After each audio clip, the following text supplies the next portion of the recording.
Hello, and welcome to the Thyroid Warrior podcast. I'm Ebony, and I'm here as your wellness facilitator. I'm going to be sharing my experiences in managing Hashimoto's disease. I really hope that it'll help you on your personal journey. Keep in mind, however, this does not substitute for medical advice.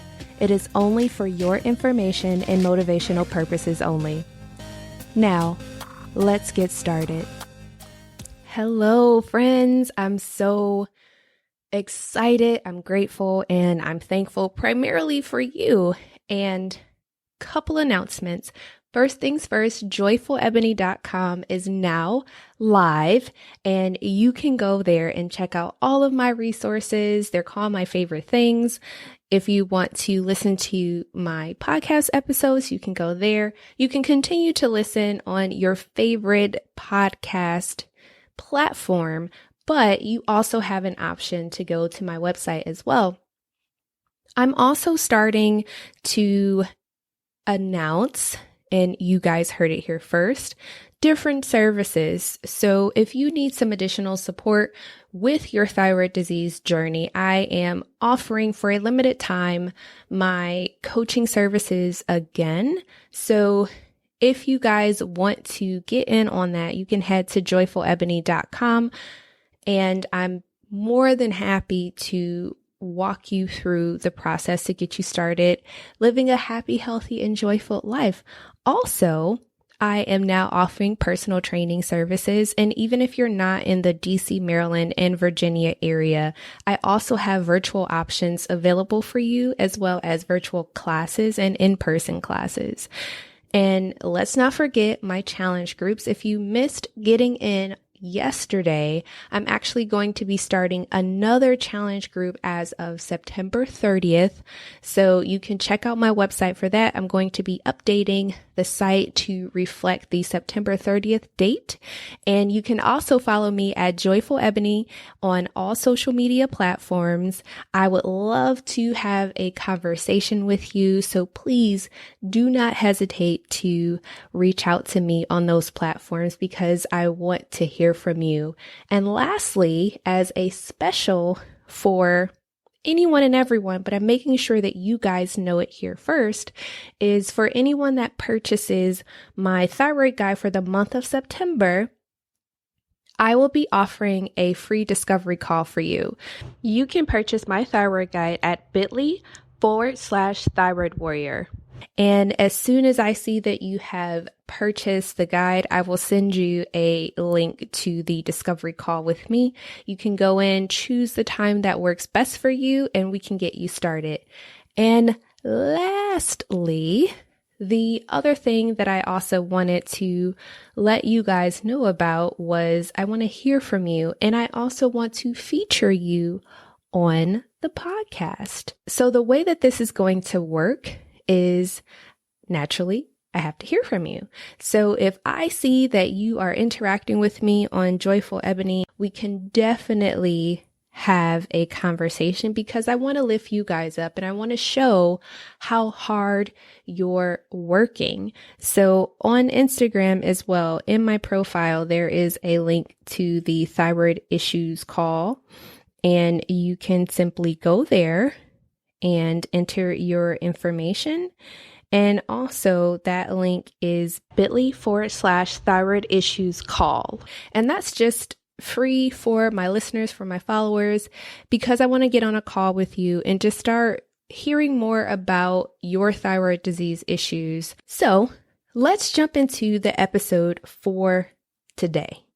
Now, I know that so many of you have families, you have children, you have friends, and I've talked at length about how isolating it can be to have a thyroid disease or an autoimmune disease. And I want to just go into more detail about this today in terms of how you can get other folks to help you in your journey and to just make it a little easier on you. So I have a very small group of friends. My family is not that big, and I'm okay with that. I had to get there, but I want you to think about it this way. Within your circle, meaning your group of friends or family, I want you to decide who you really trust and who you think is safe enough to talk about your condition. Now, you might be wondering, well, what do you mean? Is it safe enough to talk to my family? And I say that because, let me give you an example of me personally. When I initially talked to some of my family members about what I have, they were like, well, just take a nap and get over it. Or, well, what do you want me to do about it? It's nothing I can do. Like, that's your body. That's your problem. You figure it out. Sad, but true. Now, this is why I say it's important to connect with people that are safe enough, because when I talked to my parents about it, they saw how much I suffered. My mom and my brother, not so much. So it's very, very delicate when it comes to talking about my autoimmune disease with my family. So I definitely understand why so many of you just don't do it. But as I said, decide who is going to be your safe space and then talk to them about it. You can get coffee or tea or whatever, or you can just go over and say, hey, I want to tell you something. I know that you may or may not have noticed that I have either declined some invitation for things, or I'm not going out as much as I used to, and I'm a little bit more sad lately. But here's why. I have blah. And what that means is my body is literally having a hard time. And these are some of the symptoms. What does that mean for you? Well, kind of like I said, I don't really have the energy, or based upon what your symptoms are, I can't do these certain things. And I know that these are the things that you like to do. And here's what I need from you. So that might seem a little vague. So let me give you an example. Recently, I talked to a new friend, and we've been having conversations and talking on the phone. And I said, hey girl, I need to talk to you about something, because I know it's going to come up and I don't want you to think that I'm avoiding you, but I have Hashimoto's disease. And right away she was like, oh my gosh, I have an autoimmune disease too. Totally get it. And I was like, oh my gosh, like this is awesome. So I said, well, these are my symptoms. And I said, sometimes I have crazy fatigue. My hair falls out. My voice gets hoarse. My joints hurt, and things they just don't work. And sometimes I feel really sad and just kind of out of it. And for you, I know last weekend you wanted to do a pub crawl for your birthday, but I couldn't because I was literally in bed. And it's hard for me to talk about that with a lot of people because they just don't understand. They're like, well, you're in your early 30s. Like, you should be out having the time of your life. I'm like, right, but I can't. The other problem is I don't handle wheat well. And Beer and I, we typically get into a fight all the time anyway. So just because of things going on with me and my health, sometimes I can't do those things. Or if I do go out, you may notice that I will probably end up drinking more water than anything. It's not that I don't want to have a good time. I will definitely have fun with you, but this is what I have to do in order to continue to have fun with you and not look miserable or like I'm not having a good time. And the only way that I need you to really help me is just to understand. And I will make sure that I communicate with you in terms of what's going on. But I just need your understanding. That's it. Now, do you always want to go and explain that over and over again? No.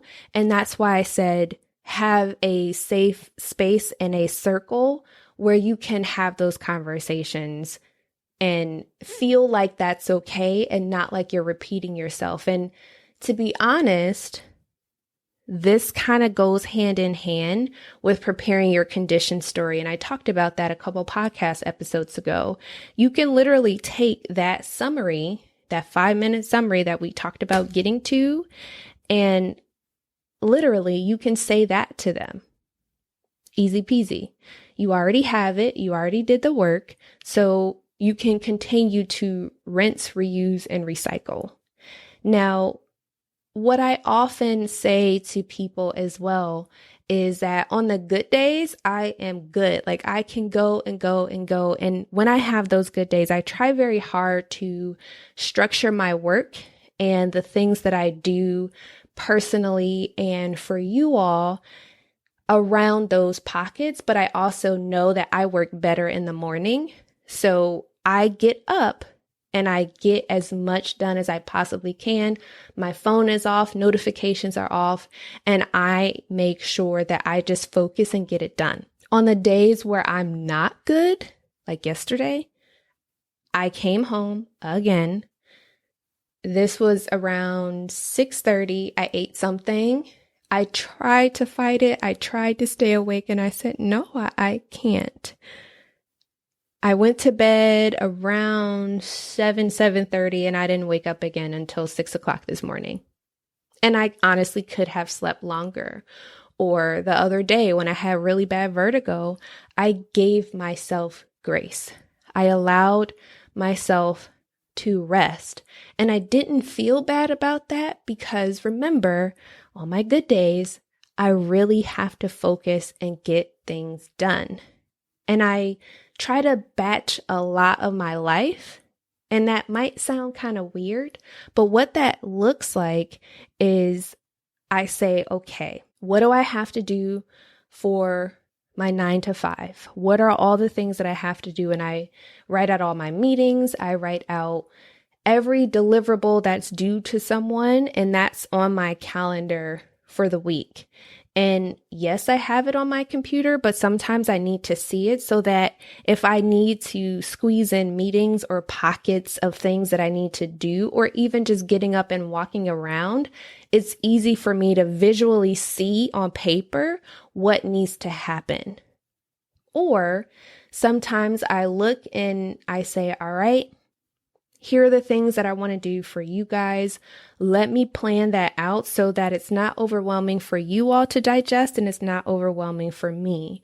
But lately, I've had so much more energy that I'm able to get a lot more done. And there are still going to be things that are coming out that you guys are going to be like, girl, how you have all that energy? It's because I have to have a plan. And because I want to serve you, I want to make sure that I'm giving you the very best of me.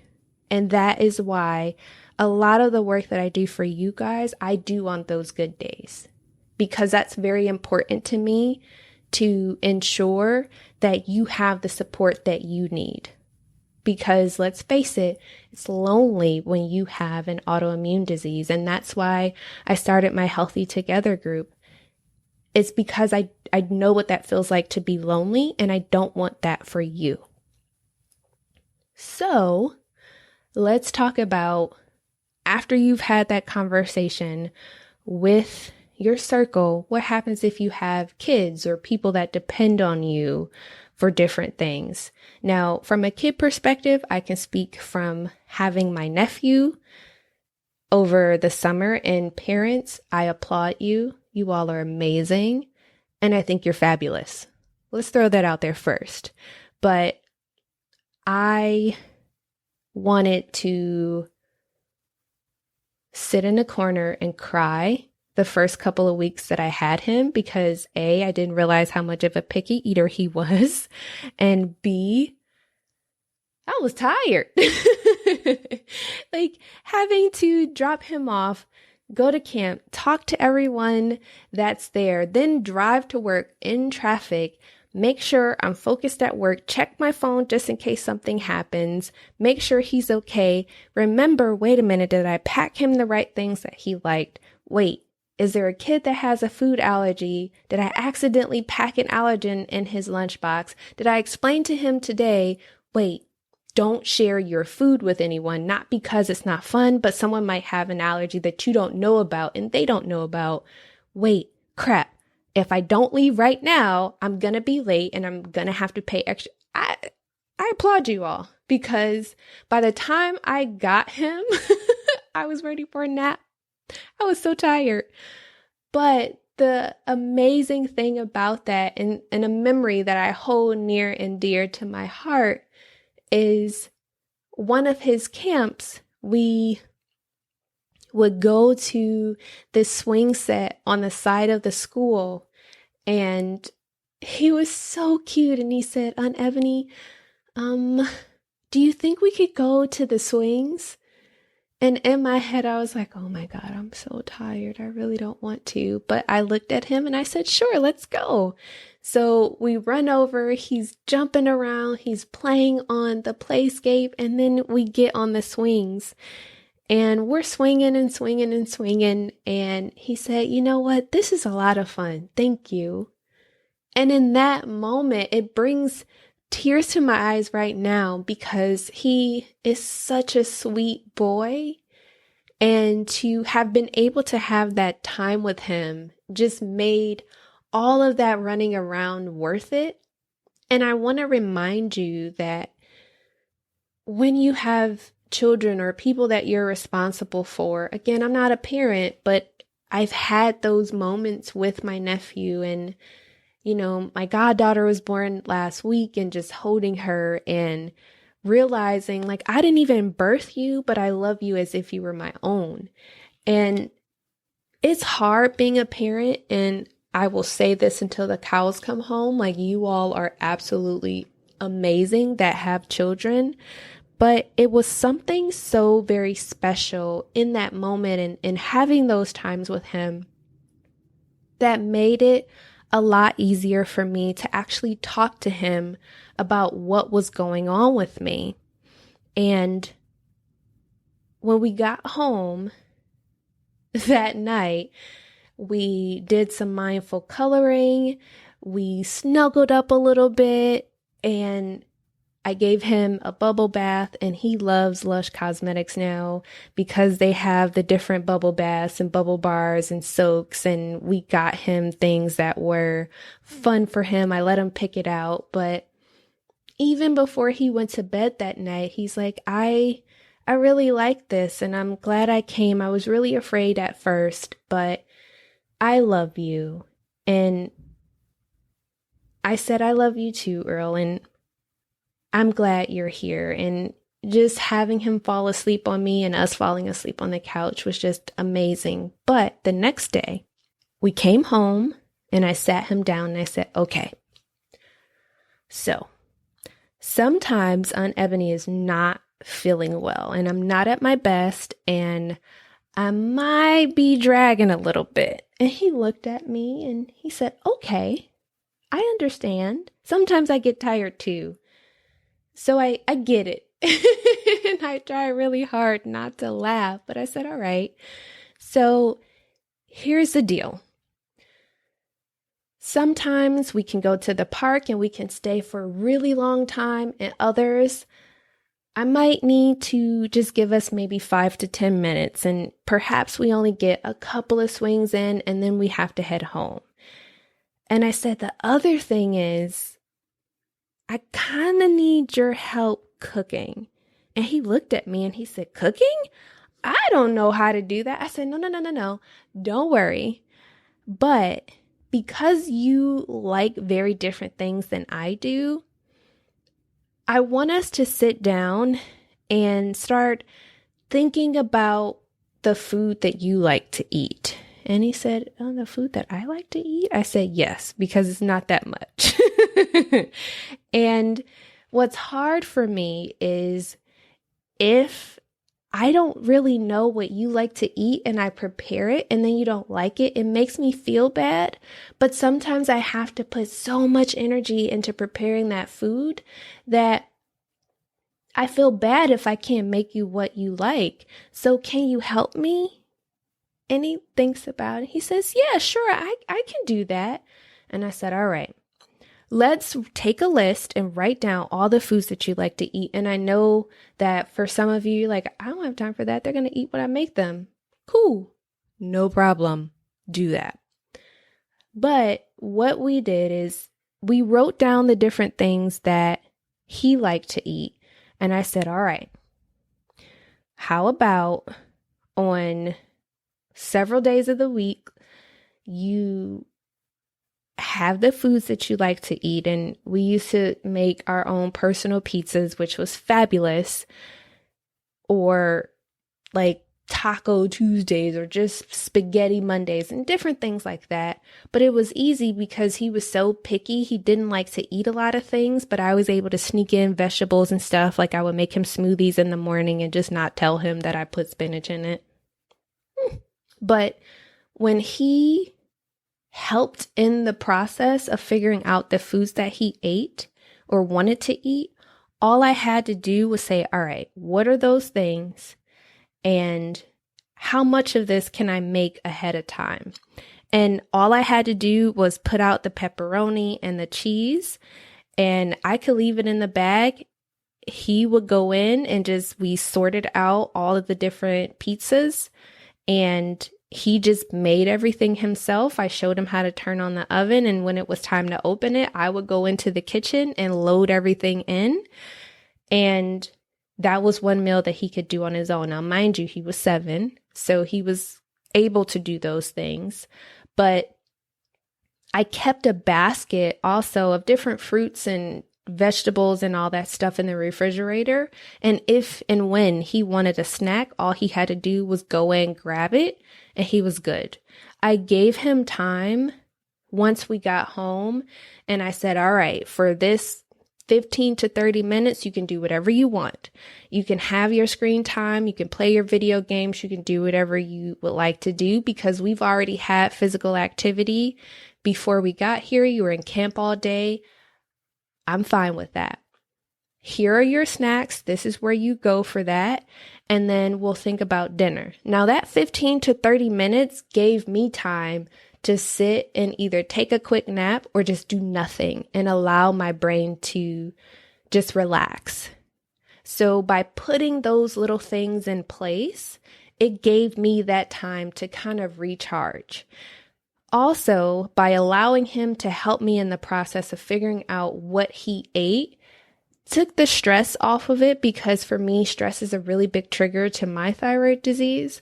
And when he wasn't eating, it was stressing me out, A, because he wasn't eating, B, because he was wasting food, and C, I wasn't prepared. I just wasn't.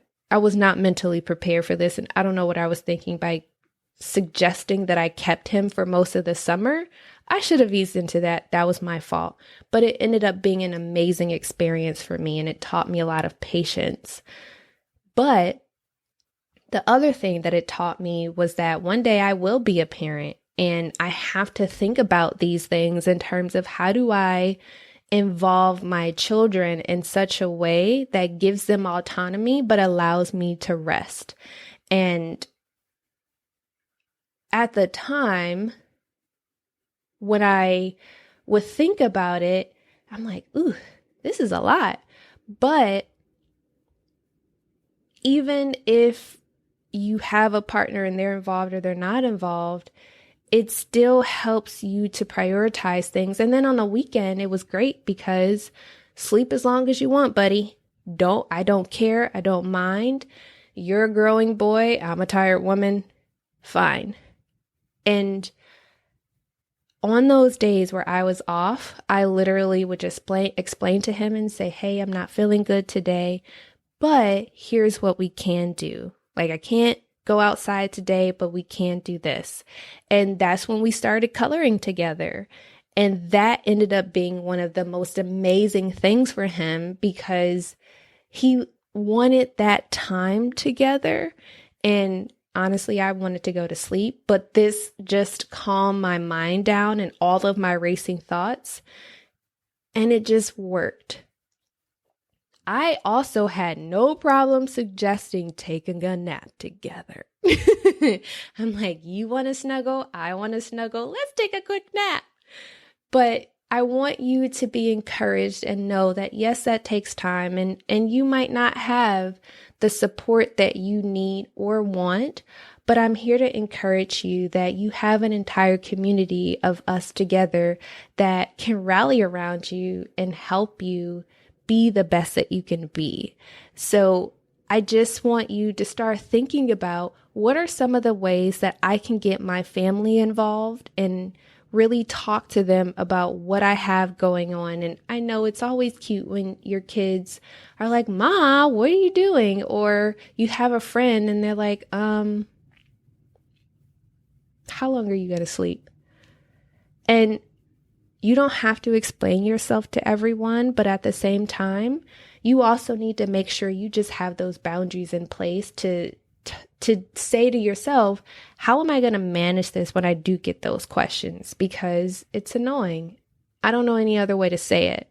So I want you to start thinking about that. How do I put boundaries in place? How do I explain to the people that matter what's going on with me and how they can help? What are you going to do on your good days and your bad days? And how are you going to create a system that really and truly works for you to keep your routine going? So think about that, and definitely tag me if you listen to this episode at Joyful Ebony on any social media platform, and tell me, how are you going to create that system and that routine for yourself? I love to hear from you. And thank you so much for listening. Remember, be happy, be healthy, and be whole. Take care. Okay, thyroid warriors, get out there and take things one step at a time. Remember, be great, reflect on your triumphs, and as always, be well. Take care.